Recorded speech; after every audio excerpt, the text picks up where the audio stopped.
Bismillahirrahmanirrahim. Assalamualaikum warahmatullahi wabarakatuh. Halo rekan-rekan semua, kembali lagi bersama kami. Semoga dalam keadaan sehat selalu. Baiklah, pada kesempatan kali ini kami akan berbagi informasi berkaitan dengan penyelesaian tenaga ASN, guru honorer, tenaga kesehatan, dan juga tenaga teknik di P3K di seleksi P3K tahun 2022, di mana ada beberapa poin penting yang akan kami sampaikan.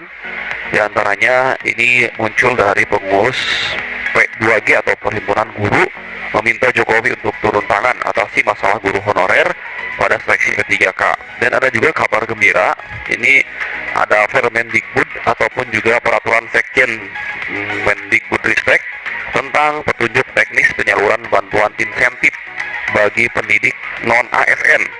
Alhamdulillah ya, ada bantuan insentif bagi tenaga non-ASN atau teman-teman guru honorer semuanya berdasarkan peraturan Sekjen Kementerian Pendidikan, Kebudayaan, Riset, dan Teknologi nomor 9 tahun 2022.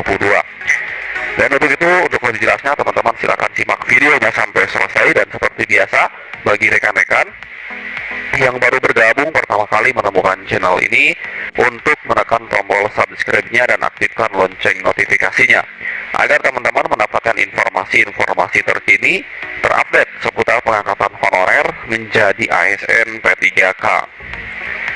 Baiklah, yang pertama yang akan kita bahas ini berkaitan dengan peraturan Sekjen Kementerian Pendidikan, Kebudayaan, Riset, dan Teknologi tentang petunjuk teknis penyaluran bantuan insentif bagi pendidik non-ASN pada pendidikan anak usia dini, pendidikan dasar, dan pendidikan menengah tahun anggaran 2022. Alhamdulillah ya, sebelumnya ini telah dicairkan pada tahap 1 kemarin, dan ada juga yang belum sama sekali. Nah, ini salinan lampiran Persekjen Kemendikbudristek tentang penyaluran bantuan insentif. Nah, di sini dijelaskan tujuan bantuan tersebut, selanjutnya pemberi bantuan, penerima bantuan. Nah, di sini yang pertama, penerima bantuan ini adalah pendidik pada kelompok bermain ataupun tempat penitipan anak, guru pada taman kanak-kanak, guru pada satuan pendidikan dasar, guru pada satuan pendidikan menengah, dan guru pada satuan pendidikan khusus yang berstatus non pegawai negeri sipil tentunya. Nah, di sini dijelaskan juga persyaratan bagi teman-teman pendidik untuk KB dan juga TVA. Yang pertama, memiliki ijazah SMA, bertugas pada KP di bawah pembinaan Dinas Pendidikan tentunya, terdata dalam Dapodik. Selanjutnya, tidak berstatus sebagai ASN, dan memiliki masa kerja paling rendah 11 tahun secara terus-menerus. Nah, ini untuk guru teman-teman semua. Yang dimaksud pada huruf A yaitu guru SD, guru SMP, dan juga guru berkebutuhan khusus. Yang pertama, belum memiliki sertifikat pendidik, mohon maaf ya. Jadi yang belum memiliki sertifikat pendidik ini ya. Yang kedua, memiliki kualifikasi akademik paling rendah sarjana atau S1, memiliki nomor unik pendidik dan tenaga pendidikan atau NUPTK, memenuhi beban mengajar sesuai dengan ketentuan peraturan perundang-undangan, terdata dalam Dapodik. Selanjutnya, tidak berstatus sebagai ASN, dan selanjutnya ini memiliki masa kerja paling rendah 17 tahun secara terus-menerus terhitung pada bulan Januari 2022 yang dibuktikan dengan surat keputusan pengangkatan dari penyelenggara satuan pendidikan yang diselenggarakan oleh masyarakat. Kalau kita hitung 2022 itu 17 tahun, 2022 kurangi 17, 2022 kurangi 17 teman-teman semuanya, berarti pada saat TMT-nya ini tahun 2005. Nah, ini sangat banyak mungkin ya teman-teman guru honorer semuanya yang sudah mengabdi lama. Paling rendah ini TMT-nya diangkat Januari 2005 ya teman-teman. Itu untuk kategori 2 ya, ataupun juga non kategori yang TMT-nya tahun 2005 yang sudah memenuhi persyaratan di atas yang tadi admin sebutkan, ini berhak untuk menerima tunjangan insentif. Nah, ini tunjangan insentif itu sebesar Rp300.000 per bulan untuk guru TK, jenjang pendidikan dasar, jenjang menengah, dan juga jenjang pendidikan khusus yang ditetapkan sebagai penerima bantuan. Besaran yang dimaksud pada angka 2 terhitung mulai bulan Januari. Nah, kalau teman-teman pada tahap 2 ini bisa memenuhi syarat, itu dibayarkan secara 1 tahun ya. Kalau kita lihat 300.000 kali 12 itu 3.600.000 ya, kalau nggak salah ya, 3.600.000 rupiah untuk 1 tahun. Dan mudah-mudahan teman-teman yang memenuhi syarat di atas ini segera untuk bisa berkoordinasi ya dengan operator sekolahnya, cek di daporiknya. Nah, di sini tata kelola bantuan. Nah, input data dan perbaruan data guru non PNS. Guru non PNS didampingi OPS atau operator sekolah menginput atau memperbarui data guru non PNS melalui dapodik tentunya. Guru non PNS yang bersangkutan harus memastikan data terinput dengan benar. Data yang diinput diperbarui terutama data mengenai satuan administrasi pangkal, beban kerja, golongan tulang, masa kerja, NUPTK tanggalnya, dan status kepegawaian. Guru non PNS harus memastikan kesesuaian data yang diinput diperbarui sebagaimana dimaksud pada huruf C. Kebenaran data yang telah diinput menjadi tanggung jawab guru non PNS. Nah, di sini dijelaskan ya, Dinas Pendidikan dan Dirjen memastikan data guru non PNS pada dapodik akurat dan logis sesuai dengan kondisi guru non PNS. Artinya ini di guru non PNS diperbarui data dapodik diverifikasi dan divalidasi oleh guru non PNS yang bersangkutan. Artinya teman-teman semua ini langsung dari data dapodik ya, diambil dari data dapodik. Nah, di sini ada validasi dan penetapan penerima bantuan insentif. Yang pertama, Puslapdik melakukan sinkronisasi data guru non PNS antara dapodik dan aplikasi Sistem Informasi Manajemen Aneka Tunjangan atau SIMANTUN. Yang kedua, Puslapdik melakukan validasi dan data guru non PNS sesuai dengan persyaratan penerima bantuan insentif. Yang selanjutnya, pemerintah daerah memberikan persetujuan hasil validasi data. Berdasarkan persetujuan hasil validasi data guru non PNS, Puslapdik menetapkan penerima bantuan insentif untuk 1 tahun anggaran.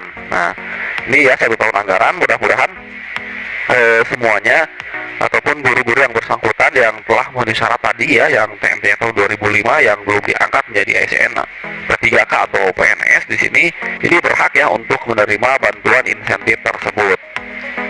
Silakan untuk teman-teman berkoordinasi dengan operator sekolah dan juga cek dalam info GTK-nya seperti itu. Bagi yang memenuhi syarat tentunya ya.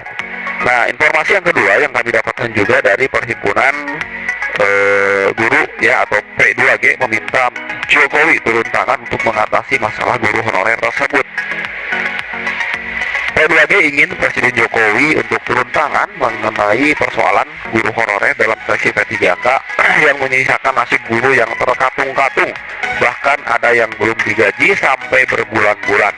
Nasib guru honorer yang masih terkatung tersebut, guru P3K yang masih digantung sampai sekarang, bahkan mendapat diskriminasi karena belum digaji sampai 9 bulan seperti di Bandar Lampung, 6 bulan seperti di Kabupaten Serang. Nah, ini salah satu hal yang sangat ironis ya teman-teman semuanya, karena sudah diangkat, sudah menerima SK, itu belum digaji. Ada ya seperti ini. Sehingga ketika Pak Presiden sudah mendapatkan informasi yang akurat mengenai persoalan guru, khususnya guru honorer, dan carut-marut guru P3K, Pak Jokowi bisa turun tangan menuntaskannya. Itu yang kami harapkan. Menurut Satriwan, persoalan carut-marut rekrutmen guru P3K bukan hanya tanggung jawab satu sektor saja, melainkan multisektoral, yaitu lintas kementerian hingga pemerintahan. Atas dasar itu dia ingin Presiden turun tangan langsung menyelesaikan persoalan yang ada, maka akan menjadi warisan yang baik bagi Jokowi ke depan. Saya yakin Pak Presiden akan mau menuntaskannya sepanjang ada informasi yang akurat, jujur, terbuka dari kementerian terkait, Panselwas dan pemerintah daerah tentunya. Karena Panselwas dan pemerintah daerah kan gagal dalam melaksanakan rekrutmen P3K guru ini.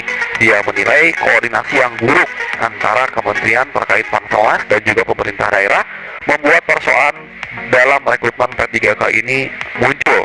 Satriwan melihat tidak adanya harmonisasi kebijakan terkait rekrutmen guru P3K, dan itu telah ditunjukkan ya dengan masih minimnya pengajuan formasi yang dilakukan oleh pemerintah daerah, karena ini berkaitan dengan anggaran dana alokasi umum yang sangat minim tentunya.